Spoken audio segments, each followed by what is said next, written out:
President Putin wants peace at this point? Well, I cannot really say what President Putin is thinking about, but what I believe, and from my conversation with my counterpart there in Russia, that they are willing to engage on the demands that they have put forward. Now, how far the Ukrainian government are willing to give on those demands, this is really the Ukrainian government and Ukrainian people's decision. But our interest now is and the priority is really to create some safe environment for the people, for the civilians over there. There is a deterioration in the humanitarian situation in Ukraine, which is unprecedented. So I think that should be the priority. We should focus on having a ceasefire, humanitarian corridors, bringing the humanitarian assistance to Ukraine, and instead of having this conflict and disagreement in a battlefield, to be around the table. The West has imposed swinging sanctions on Russia in an effort to squeeze the Kremlin at this point. The Qatar Investment Authority, or the QA, has a sizable investment in the Russian oil giant Rosneft. Is Qatar prepared to withdraw from Russia? Do you unwind that position? Well, actually, right now with the current situation, we are not thinking about any new investments there. Even, by the way, in Europe, until we have some clarity on the stability of the situation. But our decisions that we have took the investment at that time was based on a commercial assessment, and these investments are still ongoing. So you'll make no new investments? Right now, in the current environment, I think that the investment is really under a lot of review. The Norwegian Sovereign Fund has unwound its position in Russian companies. You're saying that Qatar investment in Russia is under review at this point? For the current time, our investment decisions, as I told you, is based on commercial assessment. And what we have currently in Russia, we are not thinking about increasing that these days until we see a better atmosphere and more political stability. You often play mediator. You have done throughout the Iran nuclear deal. Do you see yourselves continuing to mediate or play a mediation role? And if so, can you just explain what that is with regard to Russia, Ukraine? Our world is interconnected. So whenever we see that we can offer our help and support for any efforts, we will not hesitate to make our offers.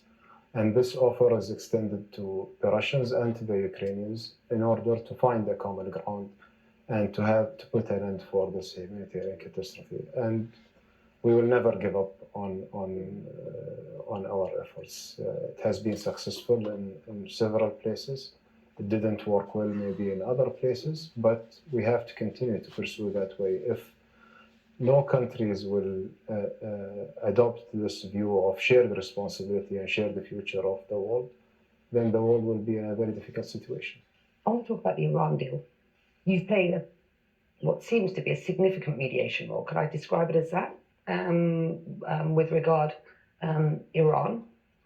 Well, Iran is our neighbor, and anything that happens or evolve over there, it definitely will affect us as Qatar, but will affect also the GCC countries. US is our ally, and we want to see an end for this JCPOA negotiation by bringing all the parties back to the JCPOA commitment, because this is something we see is very important for the region and for the stability of the region, and we don't want to see an arms race happening here.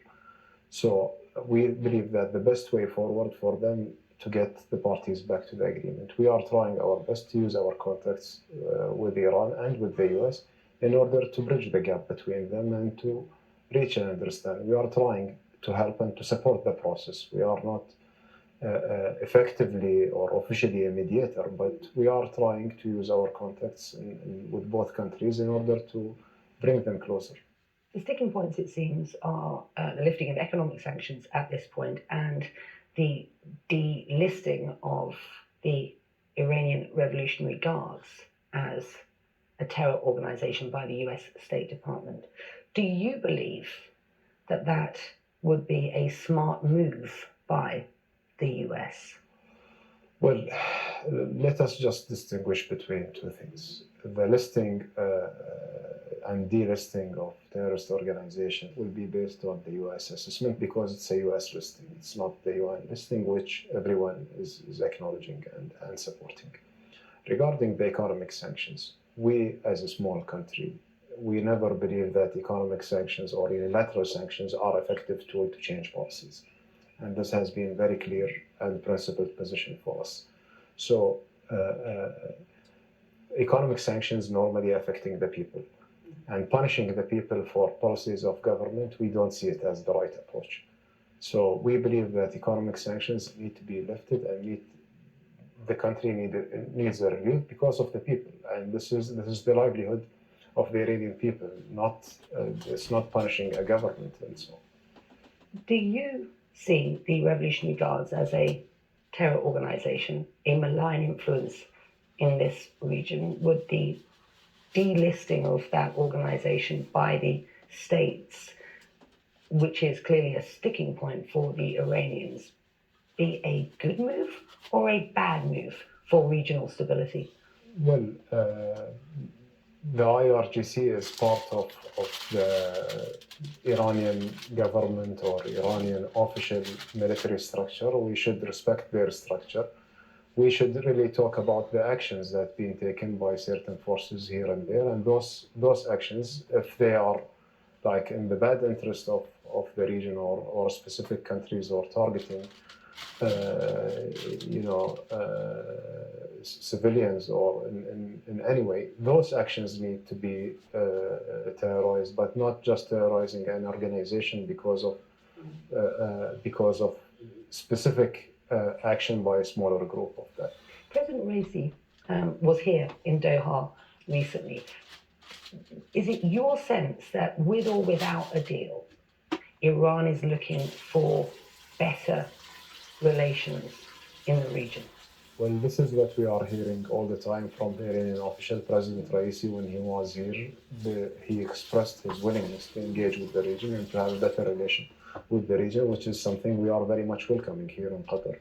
And we believe that a regional dialogue is necessary between the GCC and Iran in order to address the issues and the common concerns. I'm sure that a lot of countries in the GCC have their own concerns about Iran, and Iran has some concerns also about some of the regional countries. We need to sit around the table and to understand each other and to build a common ground between the countries. US officials cancelled planned meetings with the Taliban in Doha this weekend over the decision by the Taliban to not permit girls over the age of over grade 6 from actually attending school.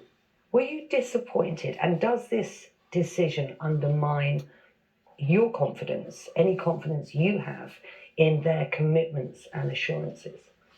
Well, definitely this decision was very disturbing and disappointing for us, and we have expressed that publicly, and we are going to express that very firmly with them when we are talking with them. We believe engagement will remain very important to ensure that they revisit this decision and they allow the girls back to school. And we will keep the communication ongoing on that front. And we've been very firmly determined that they need to give all Afghans their rights of education, of going to workplace, of practicing their life freely. Are they listening? We hope so. Qatari's foreign minister speaking to me in Doha over the weekend. Extremely important insight. Just ahead, an historic meeting in this part of the world. US Secretary of State Antony Blinken joining allies to tackle issues that just won't wait. We'll take a look at that next. Plus, I'm going to weigh in on what they're talking about here real quick. whenever you look at the importance of the things that are going on just north of England and Europe, Poland, pertaining to the Ukrainian situation as well as Russia, those areas to me are just as crucial as they are if you dig a little deeper down into the south, over into the Middle East, pertaining to how that various people's policies have contradicted who and what they actually are, especially based upon the Arab peace accord. In order to fully understand the prophecies of Revelations, Billy Graham was the one that spoke up and said that you must understand the prophecies of Daniel. Because Daniel, Ezekiel, Isaiah, and Revelations and the teachings of Christ all come together in last day biblical Bible prophecy that it talks about, that even God himself hates not only Gog and Magog, but also pertaining to the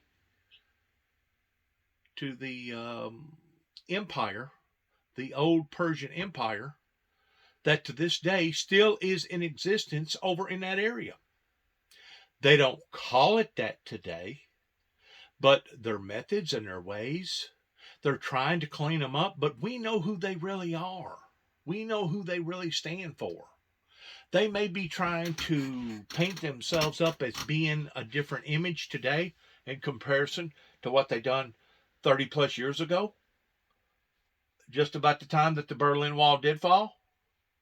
But we know, or I say we know, a lot of people know here in America that it's just a phony, fake facade, especially when it comes to Saudi Arabia, the Arabs, trying to promote peace and trying to promote goodness for the citizens of the Ukrainians.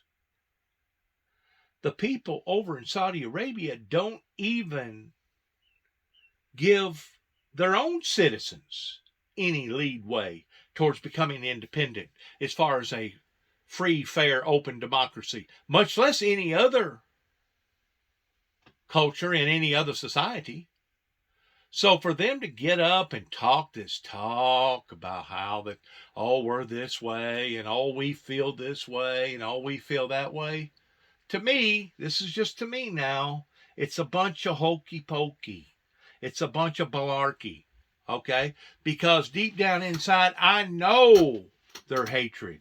Just like whenever they declared war upon the United States through the Sharia law, the Muslims, that group of people, that they was going to desecrate the Americans and that they was going to desecrate Israel. We know where they stand. It's not any different.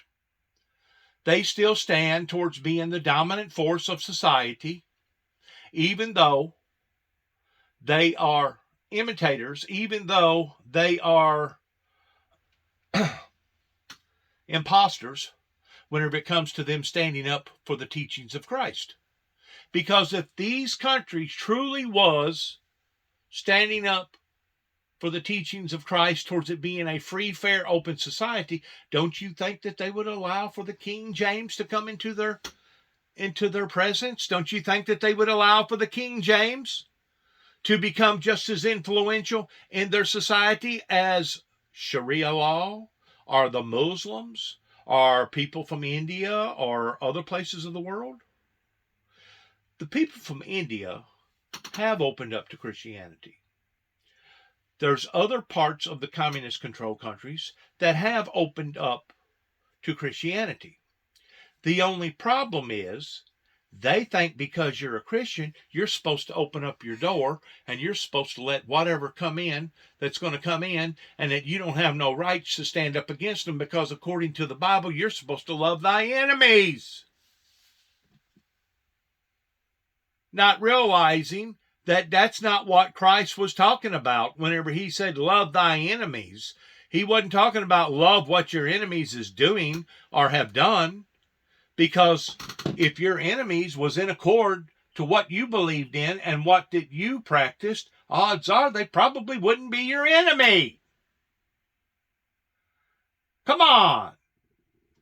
You got to use a little common sense whenever Christ said to love thy enemies. You do love your enemies so. You don't wish for nobody to go to a devilish spiritual hell, a tormentive hell. No matter what that he or she have done, you have to engage your love in and bestow your love into the limelight towards duplicating yourself as being Christ-like. But just because you love their soul does not mean that you love the things that that particular individual or individuals either have done or are doing. Until we see a forgiveness coming from the Arab slot, especially over in Saudi Arabia, towards begging, not asking, begging for forgiveness for what that they masterminded during and in 9/11, especially towards the way that they have helped to finance all these other terrorist known groups that have declared war on the American people since 1993.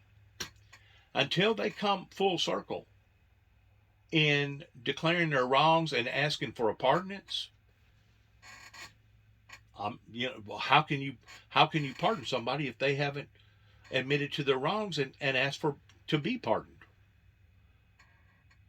That's like the bunch around here. How can I forgive the people in the Northwest Tennessee area that never wanted to make a commitment towards committing to the Windmill Ministries missions, though they sat idly by and watched a man dedicate over half of his life, now at the age of 61, dedicating his life to that particular, what kind of analogy can I use? Ideal, calling, anointing, movement. They sat idly by and could care less towards the abusiveness that was going on in the founder of the Windmill Ministries' life. Probably, I can't say for sure, but probably most of them wished that I would have actually either given up on this quest or that I would have already been desecrated from the planet. That way, they could prove themselves to be right and me to be wrong. And it's based upon a guilt trip, because obviously they're guilty because they didn't believe in the Windmill Ministries, even though they want to point their finger at me and say, well, it's your fault, Juby, because the things that you was telling us never materialized. Well, do you think the reason why that they never materialized was because that you never took me serious? Because you never put any faith in me? Because you never actually stood in my corner towards supporting the theories or the ideals or the methodology or the ideology, the indoctrination of the Windmill Ministries missions? You think maybe it could be because you just throwed up your hands and you wanted to live this lukewarm, lavish life? That way you could have steadily filled your own pockets and your children's pockets and possibly your grandchildren's pockets in the meantime, why the United States government took back seat to all this, and now we're $30+ trillion in debt. If I was the President of the United States, I would go in personally, just as the tax collector did, to show you the authority or the power. First of all, these churches that manipulate money by doing everything under the table with cash would be over with. Because, and the attorneys and the law enforcement agencies, because if everybody else has to pay taxes or at least show an account for the things that you're doing up front, If everybody else has to do this, how come the majority of the church societies feel like that they don't have to do this or don't do this based upon freedom of religion? All they're doing is getting a free ride. They're getting a free ride in the sense that they think that they can stand idly by while all this cash is coming their way, that the majority of them don't never report, because they know that if they do report it, odds are it's going to be exempt from taxation anyway. They have set back and they have panhandled and used and stolen from the system. And now the system is $30+ trillion in debt. Second thing I would do, I would take all these wealthy people that are wealthy, and a certain portion of it would be given back to the government, would be given back to the system. I don't know that I would go in and delete people's 401ks and take a certain amount of money out of that pertaining to savings bonds and gold bonds and other types of deals that people have. But the bottom line is this: the American government has allowed for the American people, and I'm talking about basically the boomers, to prosper and to grow. In the meantime, whenever the interest rate dropped real low, instead of them investing their money in more pizza parlors and more hairdressing parlors and more businesses to be able to create more income, they sat on their money. They squandered it. They put it in their savings accounts or whatever, barely drawing 0.5%, and basically stagnated the growth of our society over here. So whenever you point your finger at the politicians and say, oh, it's the politicians that sold us downstream. Oh, it was the politicians that couldn't bring prosperity and realignment towards growth here in America. Oh, it was the politicians that leaned more towards the NAFTA deal but wasn't concerned about fair trade versus free trade. Okay? That's only part of it. You got to dig a little deeper. You got to go into the fundamentals of what makes a government to begin with, which is the people. It's kind of like a church. A church building that stands where people worship in the building is just a building. It's the people that believe in the supernatural and believe in the teachings of Christ and believe in Christ, or I'm going to go as far as say whatever religion or belief that they believe in. That's what makes their religion, regardless of what religion that it may be. It's the people that make the religion. So whenever I listen to this type of rhetoric on TV, and of course I know both sides of the perspective, not just with the Arabs, not just with the Chinese, not just with the Russians, but also with the Americans.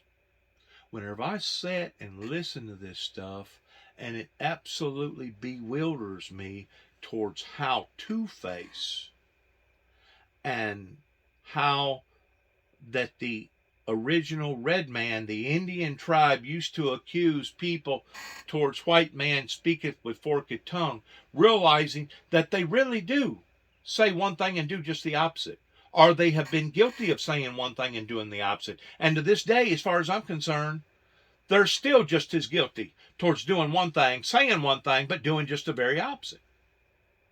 Regardless whether it be the Americans, regardless whether it be the Arabs, regardless whether it be the Chinese, regardless whether it be the Ukrainians. The Ukrainians, they got some stain on them too. I ain't all for the Ukrainians towards what that they've been embarked upon for the past 25, 30 years. They have executed a great deal of people that you don't really never hear about on TV. Why is that? Because the media, our American media, don't promote that. Why don't they promote that?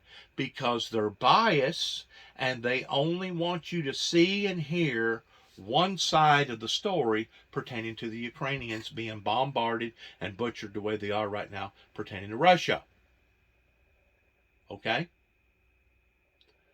But the way that our courts is set up, that our media obviously is not, because they're very biased, but the way that our courts is set up is that, do you swear to tell the truth, nothing but the truth, the whole truth, so help us God? We forget where the whole truth begins and ends. And a lot of people, to their own discretion, makes that ultimate choice towards, okay, I'm going to tell this portion of the truth, but the other side of it, I'm not going to reveal. Why aren't you going to reveal the other side of it? Because if I do, the general public may have a different opinion, and we don't want to compromise that opinion. So, because we're biased of this situation that's going on, we only want to tell this side of the story towards what is actually occurring. That's called being biased. That's discriminating, and you, whoever's telling that story, whoever's telling that particular event, is now become biased to the point that they know exactly how much of the truth that they want to tell, and they're not going to tell you the whole truth, nothing but the truth, so help us God. The Americans is just as guilty of it, as far as I'm concerned, as a lot of other countries that want to promote one thing, but in reality, we know better towards not only what has occurred, but what is still occurring to this day. There's no doubt we've got absolutely heathenistic, barbarianism, cruel, indifferent people that are so brainwashed in their ideology. It's basically going to take death to smother them down, to weaken them down. But at the same time, as it's taking death of these people dying for natural causes towards their ideology becoming weaker, it's also going to take a group of people such as myself that stands up, that says enough is enough pertaining to the 99%ers against the 1%ers, that voice their opinion in a fair, honest way towards not just revealing a portion of the truth, not just revealing part of the truth, but revealing all the truth, the whole truth, nothing but the truth, so help us God.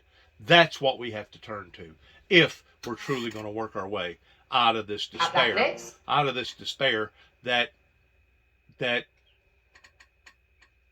aggressively has become worse and worse and worse, and instead of once more towards us walking towards peace and utopia, we're actually going in the opposite direction. For a period of time now, and I just want you to get a Let's sense listen. of what's going on here, because he is calling for what is an extremely important humanitarian corridor in Ukraine. Let's listen in. To assert their right to use nuclear weapons if and when a scenario is required for such a move.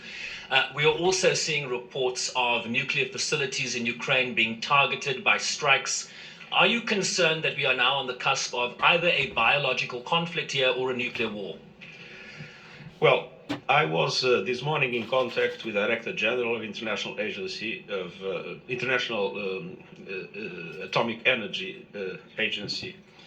And there will be a number of very important initiatives by IAEA in the next few days in order to guarantee the security of the nuclear facilities inside the Ukraine. And I know that there is a very close contact of Rafael Grossi to both the Russian and the Ukrainian authorities on this, and he has my full support in the initiatives that will take in the next few days. On the other hand, I can't imagine the possibility of having a nuclear, a biological, or a chemical war in this scenario. That would be would be something that I believe will be avoided. It must be avoided. Thank you. It's Pamela Falk from CBS News, Secretary General. is there any reason you have to believe that a ceasefire is actually being agreed to by the two sides, by Russia in particular? And is there any way the UN can enforce that if a ceasefire comes into play? Thank you.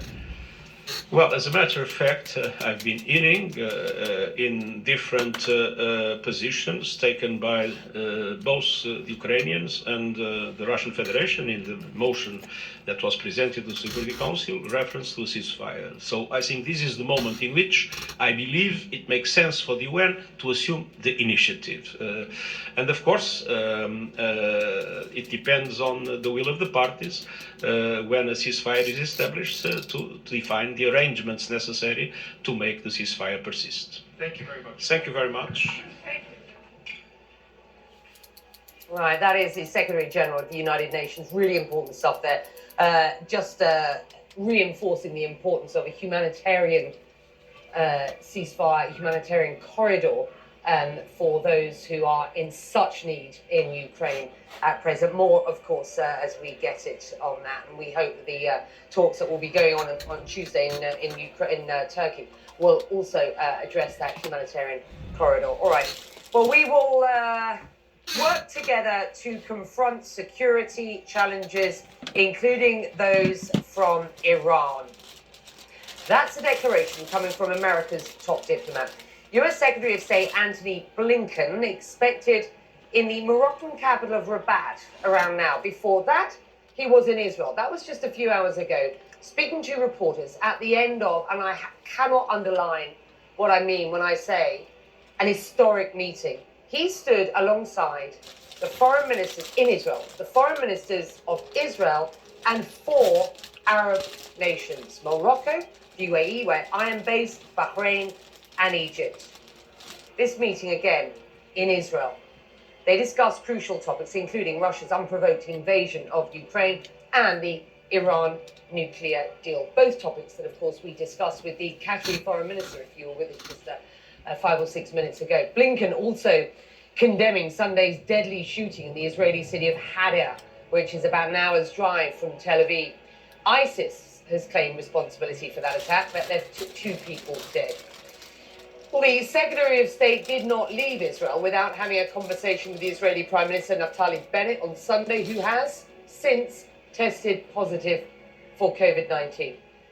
A lot to unpick here. Let's bring in journalist Elliot Gotkin live in Jerusalem. And I just want to begin with this meeting. I've said it twice. This was an historic summit, the Negev summit, as it's being slugged. Just to explain for the benefit of our viewers who may not be as immersed in the politics of this region as you and I are, Elliot, just how significant this getting together of those stakeholders was. Becky, I think US Secretary of State Antony Blinken summed it up by saying that the once impossible things have become possible. I mean, this would have been impossible just a couple, 2-3 years ago. Imagine talking about these ministers, these foreign ministers, along with the US Secretary of State, getting together at all, let alone getting together in Israel. And it was really quite astonishing to see them all lined up there, one by one, each taking their turn to speak to the journalists there and to really talk about the collaboration and the cooperation that both this Negev summit is about, and of course that the Abraham Accords that kind of paved the way for this summit to take place are about as well. And I mean, look, there weren't any lofty goals, I don't think, that people expected, concrete achievements to come out of this summit. They did agree to kind of make it a permanent forum.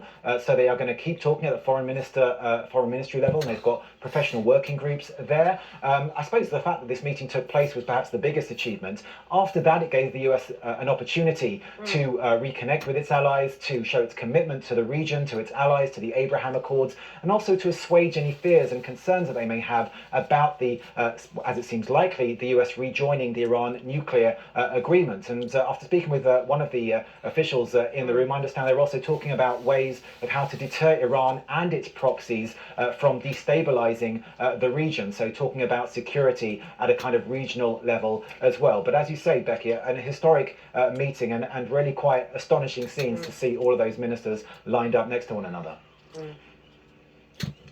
Yeah, and ISIS claiming responsibility for an attack that happened, in the at the same time as this meeting was taking place, that left 2 people dead. Regional security, of course, uppermost in the minds of those who were gathered, and condemnation for that attack in Israel from all parties who were present. Thank you. Iran, high on the agenda, both there and as the US Secretary of State continues his regional visit.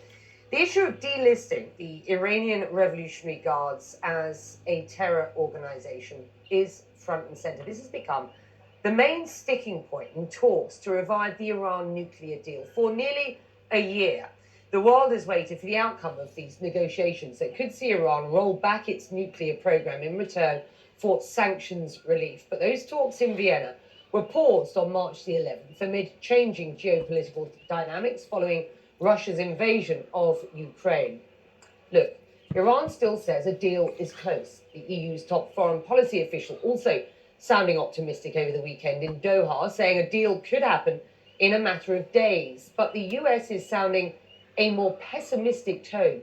Washington's chief nuclear negotiator, Rob Malley, telling me over the weekend that a deal is not around the corner. And so you could be close for a very long time and you could never get there. So I would say the deal is not just around the corner and it's not inevitable. Right, the reason has to do with the IRGC, the elite military wing, the Guards, designated a foreign terrorist organization by the Trump administration in 2019 as part of its maximum pressure campaign. Now, Iran demands the organization must be removed from the list. Iran's former foreign minister, Kamal Karachi, told me the same. Before we listen to what he has to say, I want to say, first of all, it is unprecedented to see that many people come together over in that particular part of the world. But at the same time, you must realize, according to the wisdom and the knowledge that is now generally published before various citizens here, not only in the United States, but throughout the world, is a very, very unprecedented thing, because just as little as 25, 30, 40, 50 years ago, to see not only these talks, but to see these talks actually come out into the eyes of the general public towards them being broadcasted to the general public is in and of itself a very, very unprecedented thing. Because by and large, most of the time, whenever various countrymen would make agreements with each other pertaining to various policies or treaties, it never was brought out to the citizens or the world citizens in general. So that in and of itself is another unprecedented affair. The fact that now this has become very, very concerned about a nuclear holocaust or a nuclear war, I hope that my viewers now understand that during the time that I was up in Taos, New Mexico, and Los Alamos, New Mexico, and I stayed in Santa Fe, New Mexico for almost 2 months before the weather started turning, of how essential that it was for me to directly get involved with a group of people that was anti-nuclear, how essential that it was for me to get involved in actually interviewing various people that was associated with Ed Growth pertaining to the black hole in Los Alamos, of how essential that it was at that time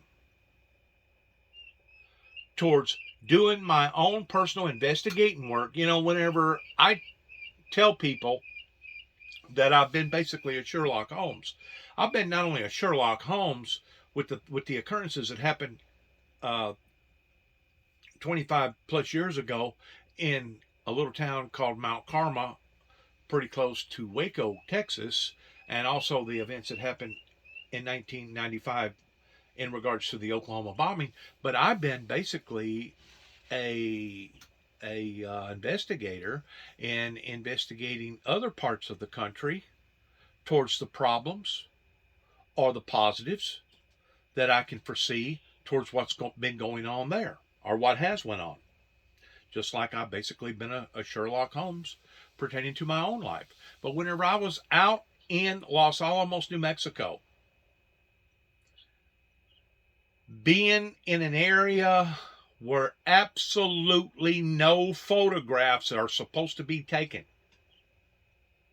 and the signs, big signs, tell you that once you come and enter into that area, at any given time, can they not only confiscate the material that you have obtained, but they can confiscate the material that you obtained it with, pertaining to taking your cameras from you.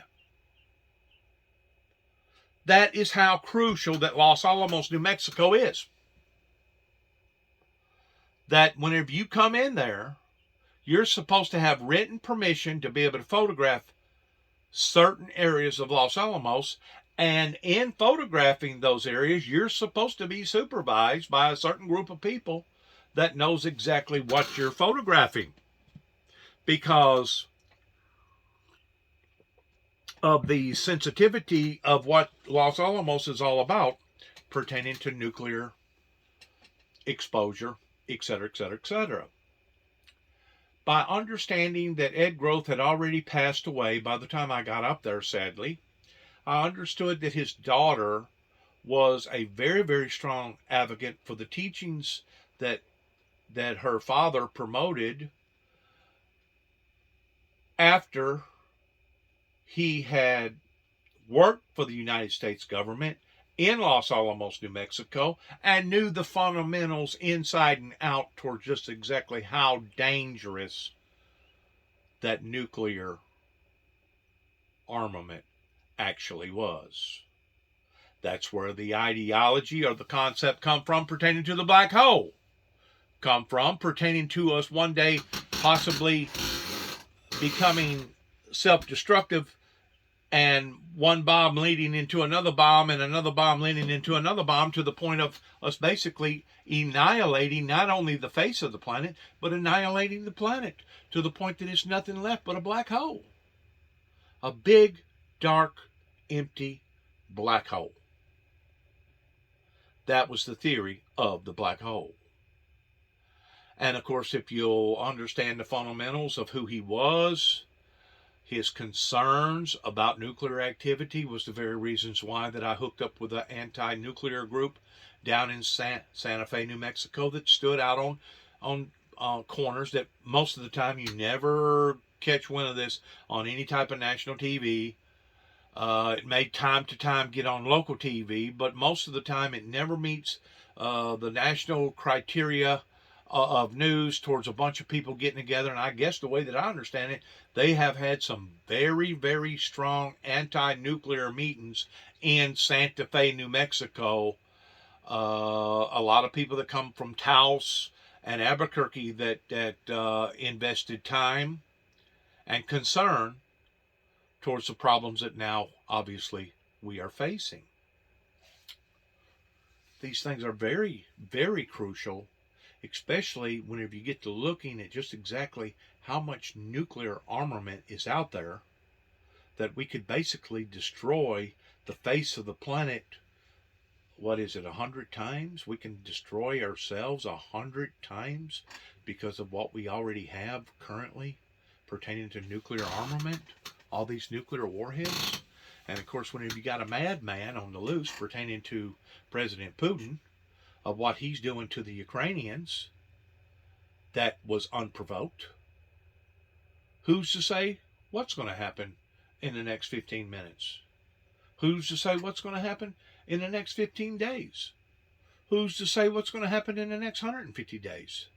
So this has brought a lot of concerns, though still still a lot of static, pertaining to no one really getting in seriousness in agreements pertaining to the Arab Accord, okay, which is all lining up in regards towards biblical Bible prophecy. And you may be saying, well, Dennis, how's this lining up with biblical Bible prophecy?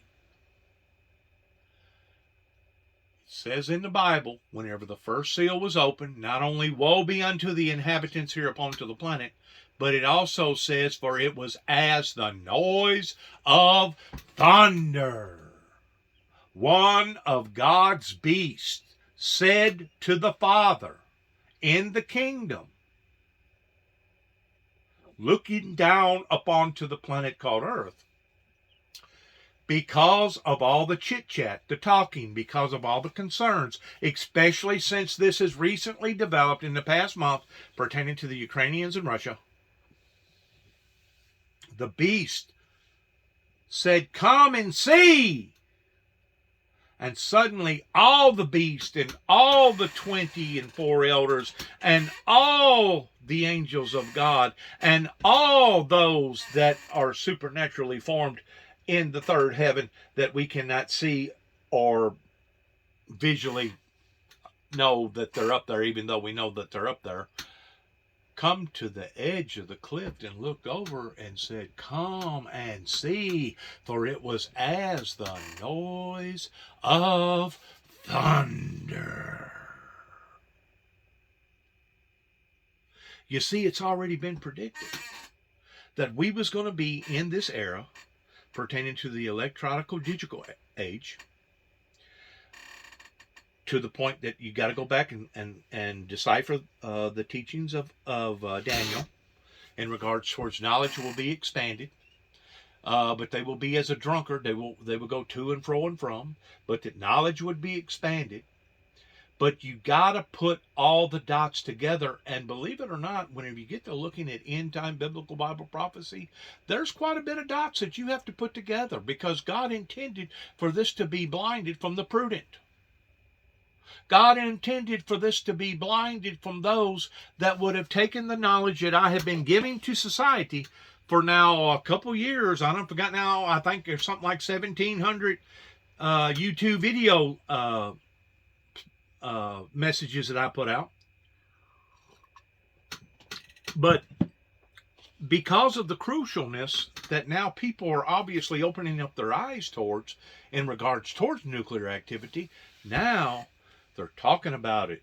It's becoming a water fountain, kitchen, conversationable event that now people are starting to actually acknowledge, what if?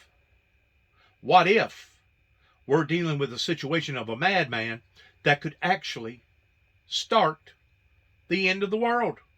What if? What if God allows for this to intensify and to evolve into an actual nuclear war?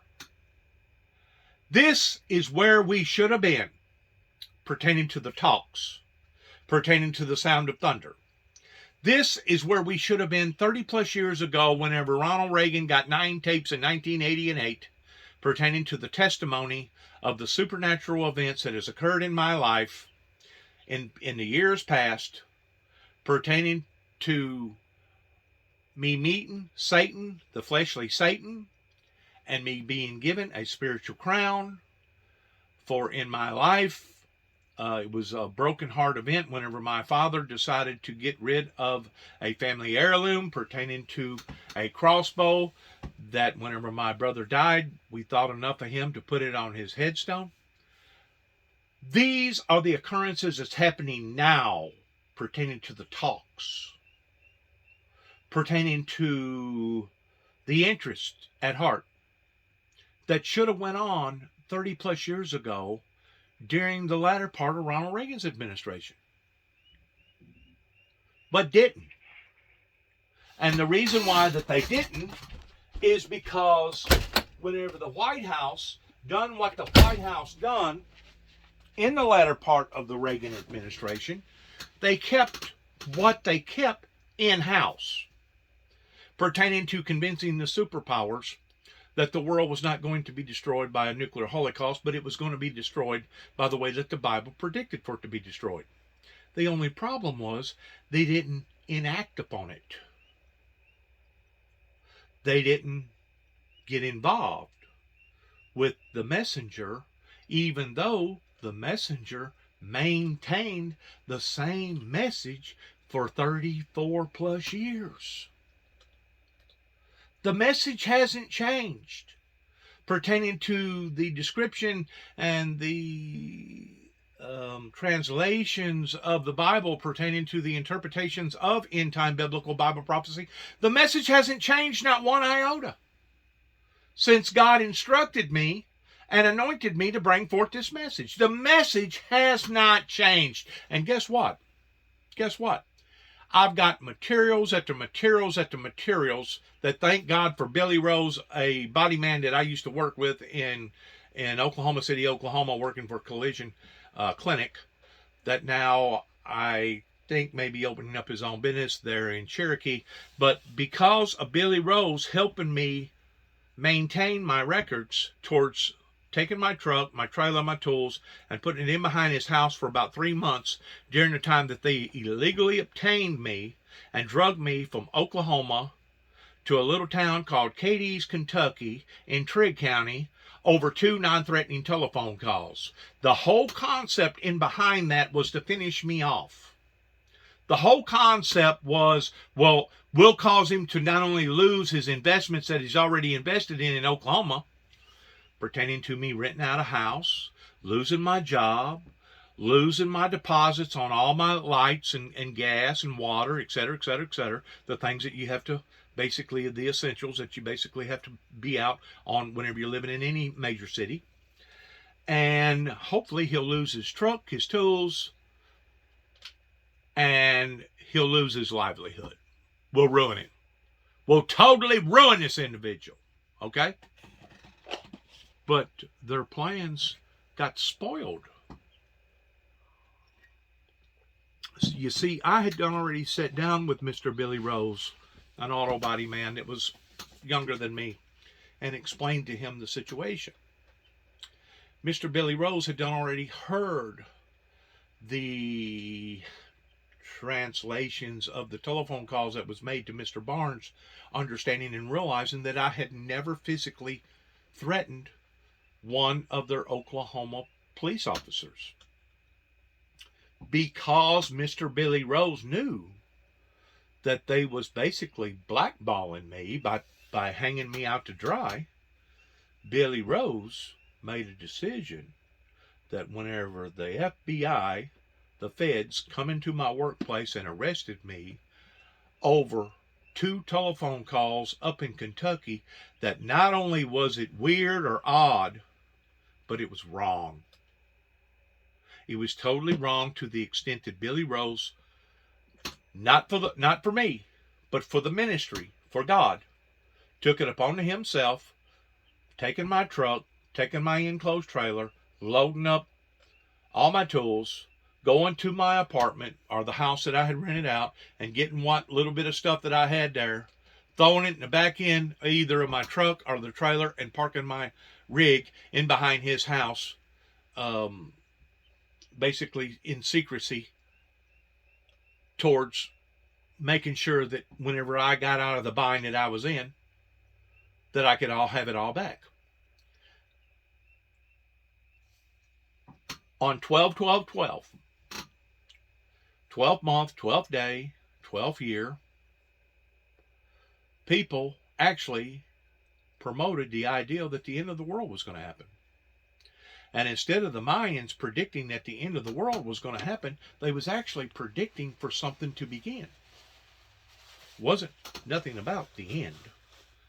But I went ahead and went all through that towards being incarcerated in Hopkinsville, Kentucky, in Christian County.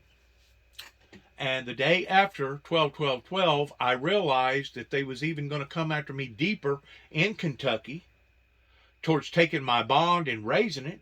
So I went ahead and bonded out on a $2,500 bond, got on a Greyhound bus, got Jimmy Jackson to come to Hopkinsville, Kentucky, because at the time he wasn't working and him and David was good friends, to come to Hopkinsville, Kentucky and take me to Clarksville. And that's whenever I got on a Greyhound bus and went back to Oklahoma, made the agreement with Billy Rose that he was to come and pick me up at the bus station, and he did, take me back to his house and get every screwdriver, every hammer, all my paperwork that I can now validate to tell my story, and not just verbally my testimony, but prove it not only in paper form, but also audio and digital form. So without the help of others, regardless whether it was Billy Rose or other people that has allowed for me to have various interviews with them, without the help of others, I wouldn't be to where I'm at right now. And I for darn sure wouldn't be to where I'm at right now towards making this video if it weren't for the help of the Almighty God. But the point that I'm trying to make is this. I have continuously give out warnings or given out gestures pertaining to telling people about the events of electrical disturbances in regards towards weather occurrences and a bloody road ahead. I have constantly, since these events took place in my life in 1988, realizing what was going on with the government, realizing what was going on with the so-called churches, I have constantly been trying to put out advisories of things constantly going to get worse and worse and worse. And like I said a while ago, God will allow for these things to only go so far, and then after that, I promise you, he will cast this world off into great tribulation. Now, there's no doubt, there was probably a great deal of the people during World War II, either over there or over here, basically worldwide, that probably thought that they was going through the great tribulation period pertaining to the end of the world, a biblical Bible prophecy. And then there was World War I, and then there was other events that's happened in various countries and in various places at various times, to where people thought the same thing. But today, we're dealing with a situation globally pertaining to nuclear armament that has now hit the headlines, not just in one or two American media network programs, but in all the media network programs. This has become full face of concerns, just as the Bible had predicted. For it was as the noise of thunder. Revelation chapter 6, verse 1 and 2. One of the beasts said, "Come and see." Who was the beast talking to? He was talking to the other beast. He was talking to the elders. He was talking to all the other angels up in the kingdom and God himself. Come and see, for it was as the noise of thunder. So if this event in my particular life happened at any other time, I would have been mismarking. The mark would have been off. The timing would have been off. The whole scenario would have been off. But because this is the 21st century, pertaining to the year 2022, 2.5 years basically after COVID, and because of the expression of concern, now we're seeing on major networks pertaining to people being concerned about the Arab Accord. I just hope and pray to God that it's not too late. And I hope and pray to God that the truth, nothing but the truth, the whole truth, will be exposed to not only the American people, but the world, pertaining to what has went on here now in the past 30-something years, that these events that's occurring on national open TV, these talks, this movement should have taken place 30-some-odd years ago, and we're just now seeing it in before openly in front of the general public. So whenever President Putin says that the West lied to him pertaining to the opening of the seals, pertaining to biblical Bible prophecy, I promise you, the West in general did not lie. It was only certain individuals that didn't expose it and didn't support it properly towards trying to keep it capped off, hoping that eventually I would either give up or that they would basically win over towards having me either killed or put in jail for the rest of my life, hoping that I would make that mistake, that crucial mistake towards shooting myself in the foot to the degree that I would go to jail and be silenced the rest of my life. There was various individuals right here in Northwest Tennessee that was hoping for the failure of the Windmill Ministries, going all the way back even before 1988, before the 9 tapes was ever manifested, there was individuals that did not want this story or testimony to be told. Going all the way back to 1983 in Kenton, Tennessee. And I can prove it. I can prove it. I can validate it not only verbally, but I can validate it on paper and DVDs and VHSs and CDs and now data. I can prove it. Because of what went on during the time that it went on. That has put us now it has jeopardized all of our lives towards putting us where we are today. And to this day, I still don't get no confirmation. I still don't get no apologies. I still get the churches that want to ostracize me. I mean, there's only 1 or 2 churches. One of them is in Union City, the First Pentecostal Church in Union City. They still welcome me in their audience. As far as I know, the church in McKenzie, Tennessee, that I used to go to, that every now and then I still stop in and see. As far as I know, they still welcome me in their audience pertaining to their church. But all the rest of them, either in Weakley County, Obion County, Dyer County, Lake County, Henry County, Gibson County,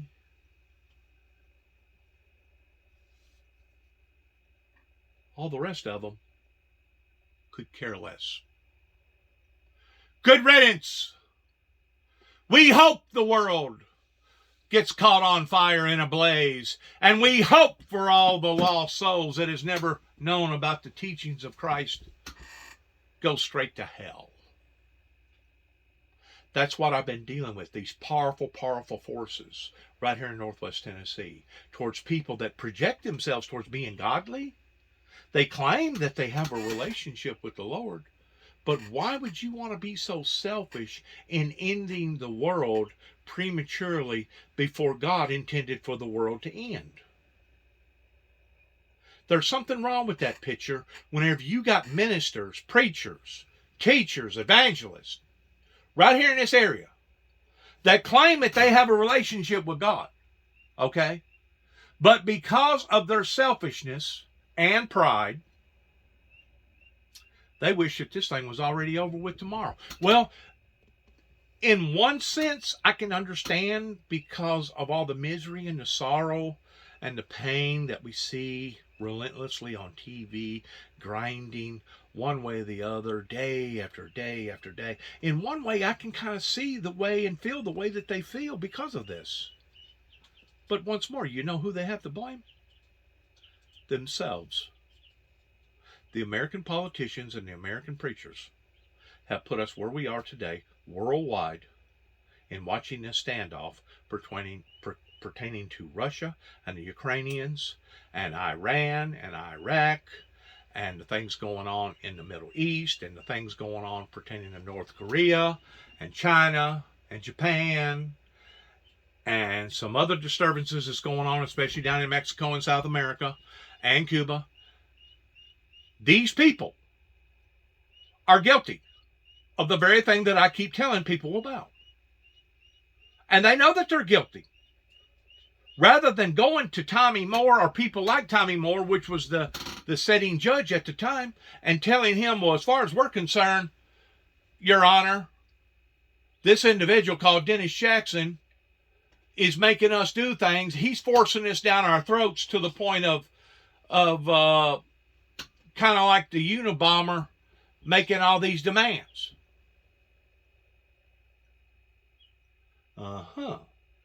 Now they're casting a shadow on me towards trying to prevent me from me doing what I need to do, towards trying to stain me in the same category as the Unabomber, towards making manifestos. This come out of Mr. Tommy Moore's mouth himself just within the past few years when me and David was standing in front of him, and it was witnessed and recorded in his courtroom by all the people that come to him and acknowledged that the things that I was doing, as far as they was concerned, was on the same level as the Unabomber in making demands. Well, you know what? I've never made a demand. Okay? I've never demanded nothing from the public. I'm not a beggar. Okay? I don't get out and beg. All right? I'm not seeking some sort of celebrity attention like I've been accused of, because I could literally care less about my own celebrity stance towards being famous or being this way or that way. I could care less about various people knowing who I am pertaining to Hollywood or the local or the national media,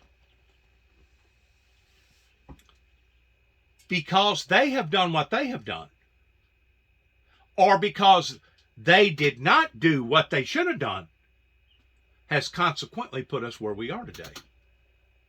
And until you have known the whole story pertaining to the founder of the Windmill Ministries missions, the testimony, the saga, or the story, whichever category that you want to put it in. I think a saga is supposed to be something that's kind of like a folklore that's really not true. But my story really is true. My testimony really is true. And that's the point that I'm trying to make here, is that I can prove it. I can validate it.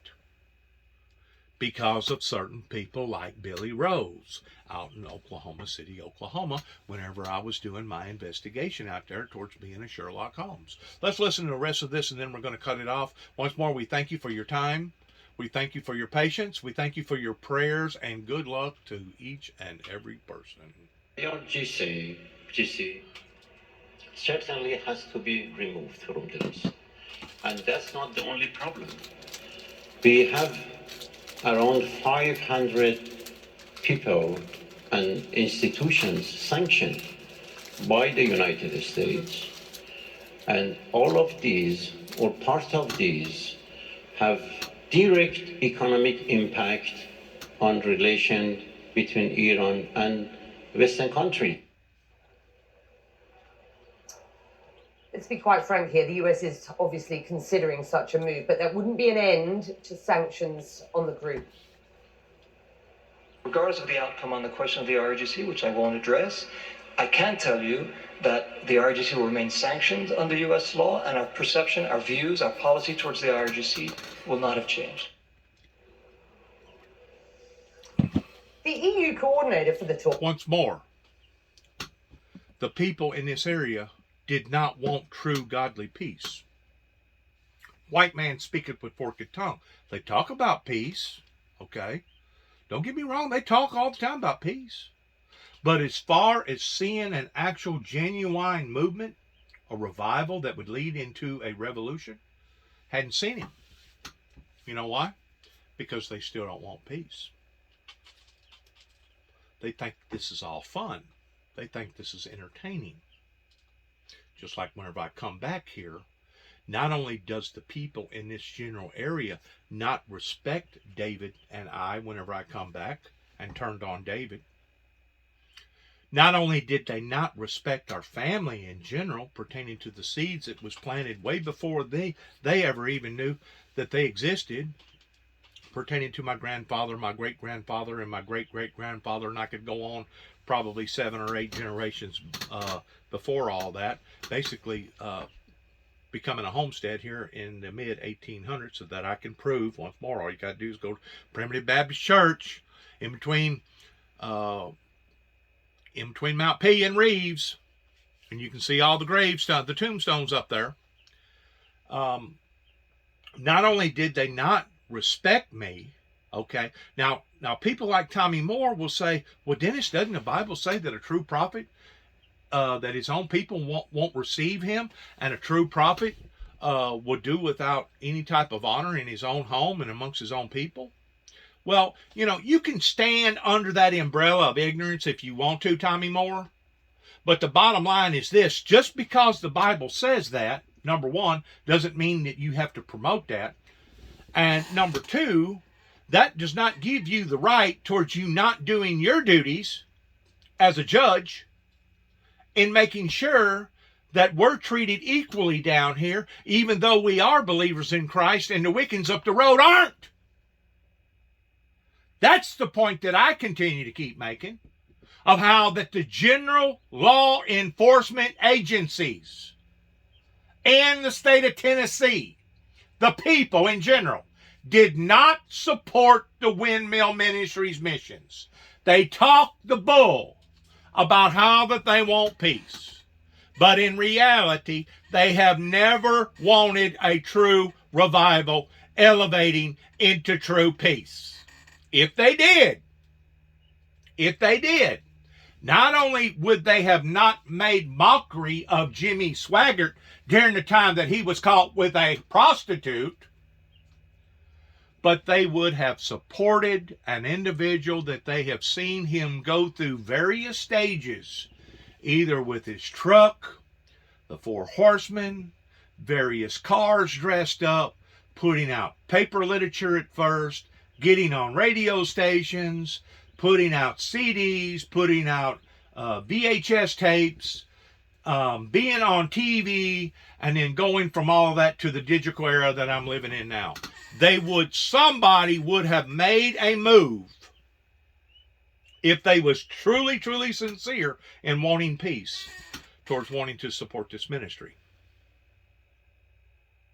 But instead, zero confirmation from the state of Tennessee. Zero confirmation from the state of Kentucky. Zero confirmation from the people in Oklahoma. I've got 3 states that I'm going to look down upon once I make it into the pearly gates. And whenever you talk about the wrath of God, you don't think that I'm purposely going to target these people in the supernatural world? Once I gain my rewards, you don't think that I'm coming after you in the supernatural world? You want to falsely accuse me of stalking because I'm concerned about 3 innocent children across the road? You want to take the works of a good Samaritan and twist it and turn it and manipulate it around and make it look like that the good Samaritan was actually stalking that individual that he come across towards putting band-aids on him and making sure that he was taken care of? Whatever befalls upon to this country and upon to these people's lives, that's what I continue to keep saying. They are the ones at guilt. They are the phonies. They are the lukewarmers. They are the white man that speaketh with a forked tongue. Because they never truly wanted a revival. Not coming from the mouth of Dennis James Jackson, known as Juby. Oh, we're not going to have this individual tell us this stuff. We're not going to promote this. He's trying to usher in the millennium. That's what I got accused of. That I, Dennis Jackson, was trying to usher in the millennium.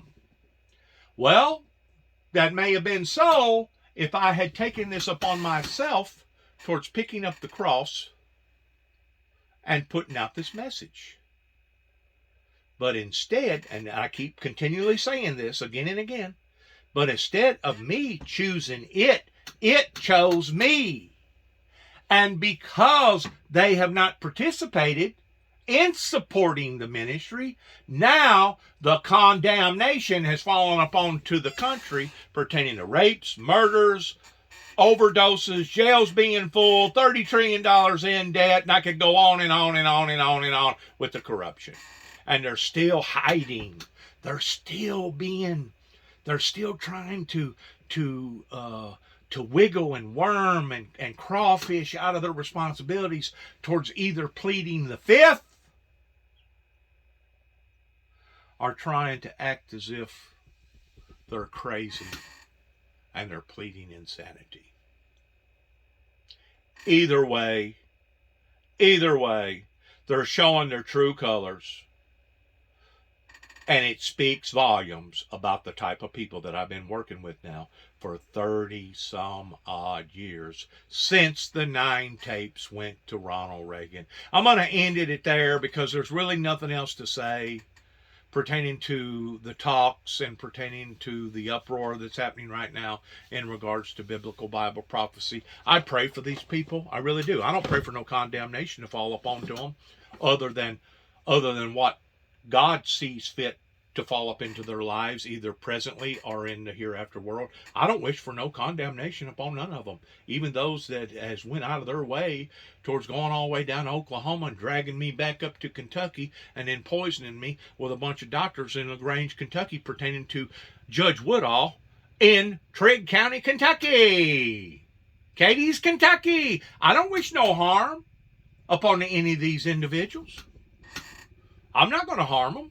Bible teaches me to be wise as serpents but harmless as doves.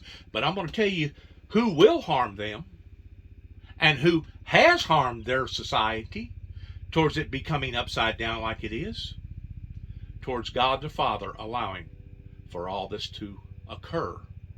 In the meantime, they're still two-faced. They're still cowardly. Oh, they preach the good sermon about everybody being accountable other than themselves. Oh, they protect certain interests pertaining to those in the county that stands with them towards being a predominant citizen that basically has the same amount of money or the same amount of prestige as they got. But whenever it comes to the common old Joe, such as myself, forget it. Forget it. You're not going to get them to listen. You're not going to get them to abide.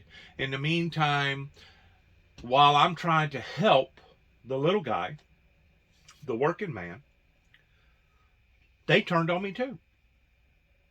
The dope fiends, the lowlifes, the whores and the whoremongers, the dope addicts.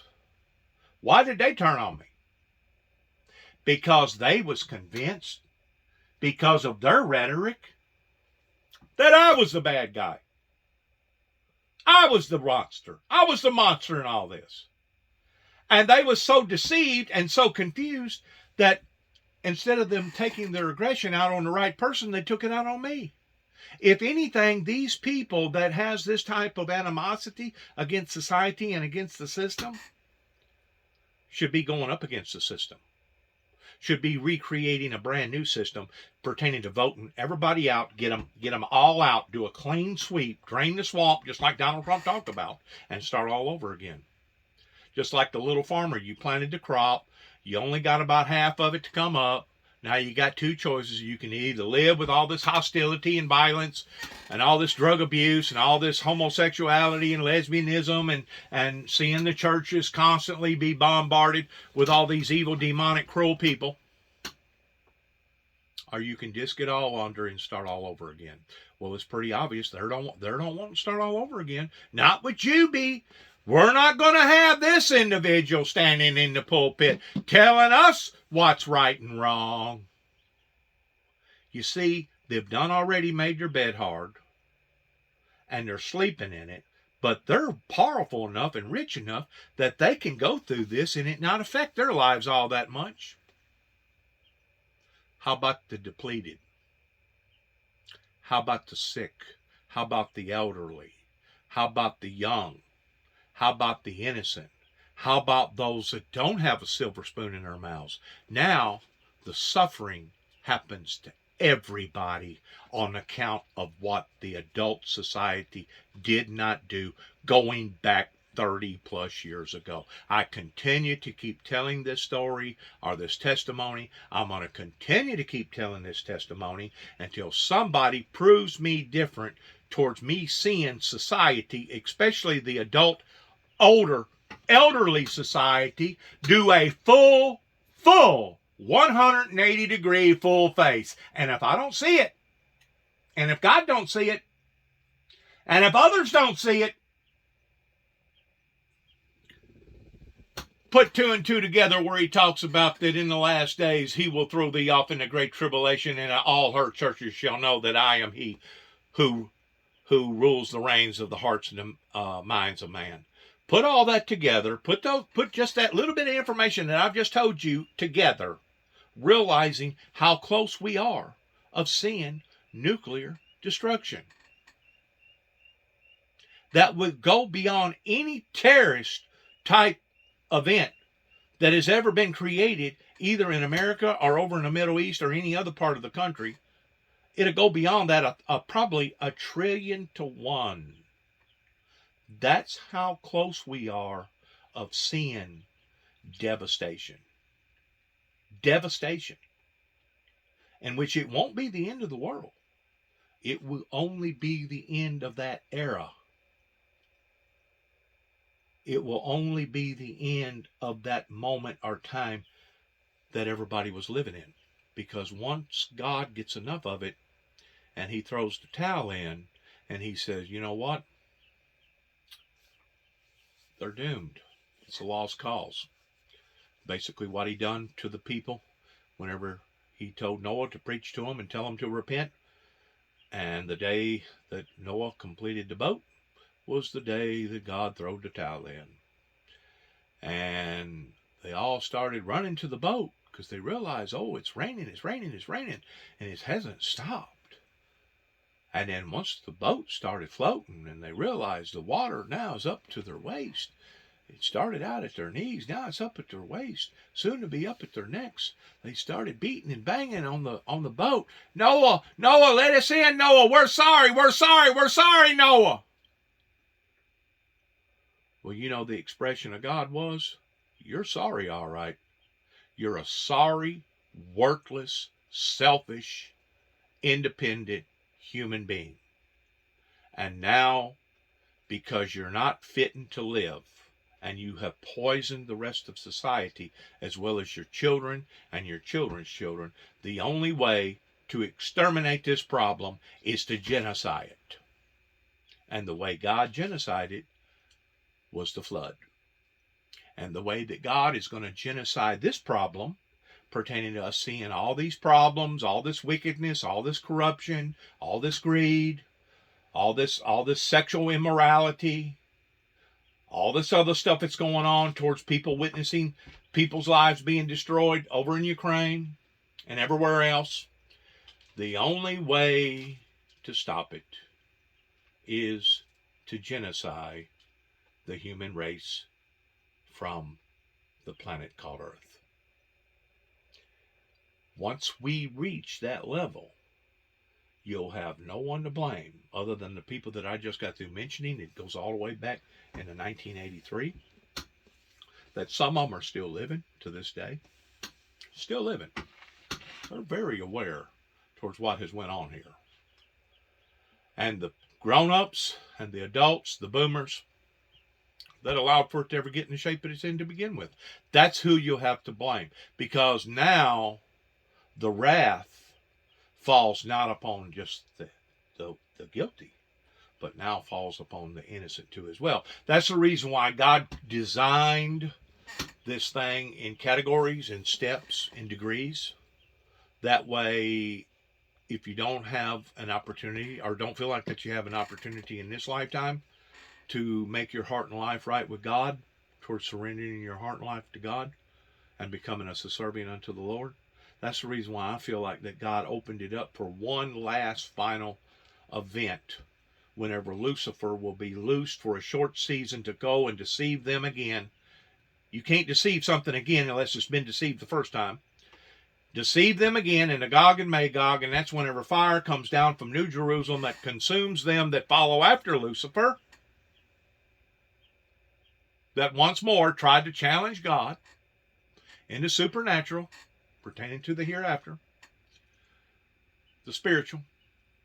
And that's whenever God the Father takes Lucifer, the Antichrist, the mark of the beast, the whole 9 yards, throws them into a pit of blazing fire where they will be tormented and they will scream and suffer immensely forever and forever and forever.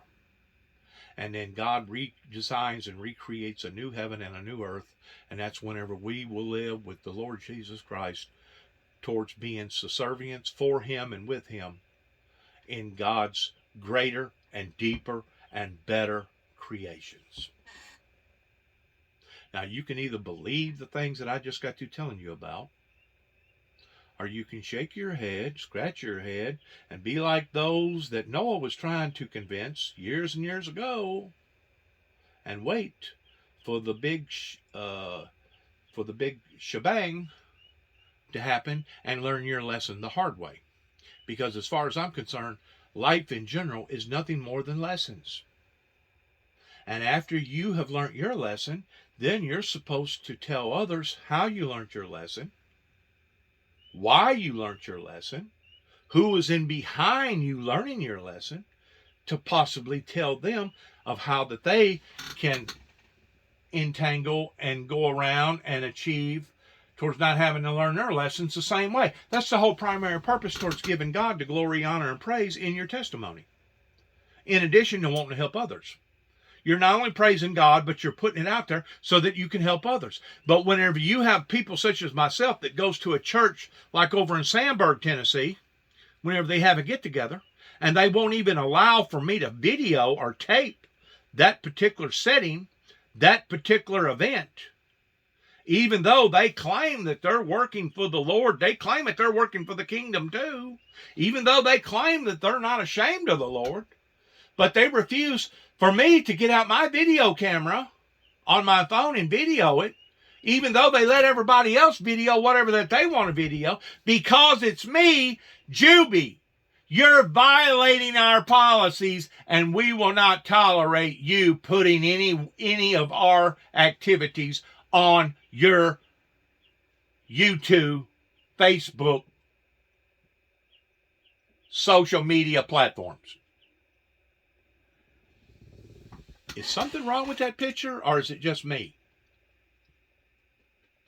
Is there something wrong with the picture towards what the things that the Secret Service has done in secrecy?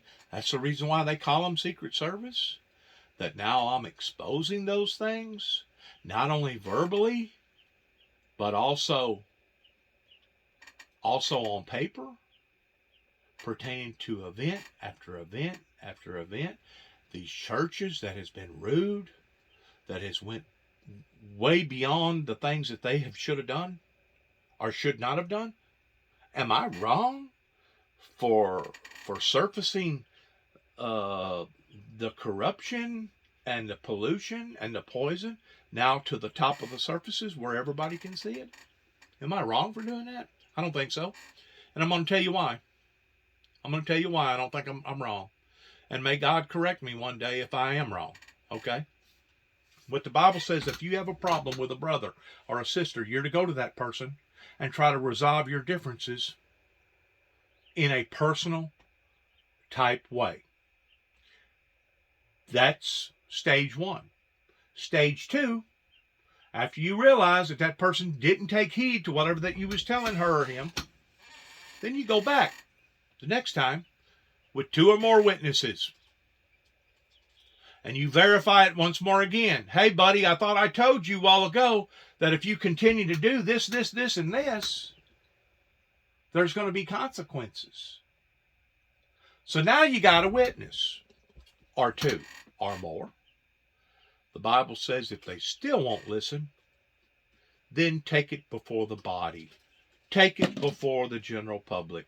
Bring it out to the open surfaces and let everybody know what has occurred. And that's exactly the steps that I have taken for the past 30 some odd years. And of course, once you get to that upper level of taking it to the general public, there is no other level that I can go to, either legally or spiritually, other than to pray for these people and to continue to love them, even though I don't love what that they have done, and pray that the Holy Spirit will get a hold of them and convict them to the point that they will turn from their sinful and wicked ways, and they will begin to listen to the messenger, even though they don't like the message. That's all I can do at this point in time. I'm pretty sure Noah got frustrated in not being able to gain any type of converts other than the initial 8 members that he had pertaining to his family. I know Jesus got frustrated. Jesus went up into the mountain and said, Father, Jerusalem, Jerusalem, I've gathered thee together as a hen would gather her chicks, and ye would not listen. Ye would not abide. Ye would not listen. I have gathered you together as a hen would gather her chicks. I really and truly believe at that point in time in Jesus's ministry, he was feeling deprived. He was feeling depression. He was feeling that the movement that he was trying to rally up underneath, the people could care less about. Since Jesus was crucified, they have went through endless pain over in Jerusalem towards being suffered and sacrificed, and they went through the Holocaust pertaining to Nazism and Hitler. They have went through endless pain. Why? Because they rejected the message coming from the messenger. And that's exactly what's going to happen again if I continue to throw my seeds out into the drifting wind and I get no reply, especially a positive reply. Oh, I've gotten a negative reply. Don't think for a second whenever the community goes to war with you just because you move back into it. Oh, you got a reply, baby. You got a reply. It just wasn't a positive reply. But if I continue to throw my seeds out into the wind, I promise you, you will see the manifestation of the things that I just got through telling you about will in fact come about. Just like God himself says that he will cast this nation and this planet off in the great tribulation, except thy repent. Thank you for listening. Good luck to all of us. And as we end our program all the time saying shalom, God bless. We love you. We appreciate your prayers, your patience. And good luck.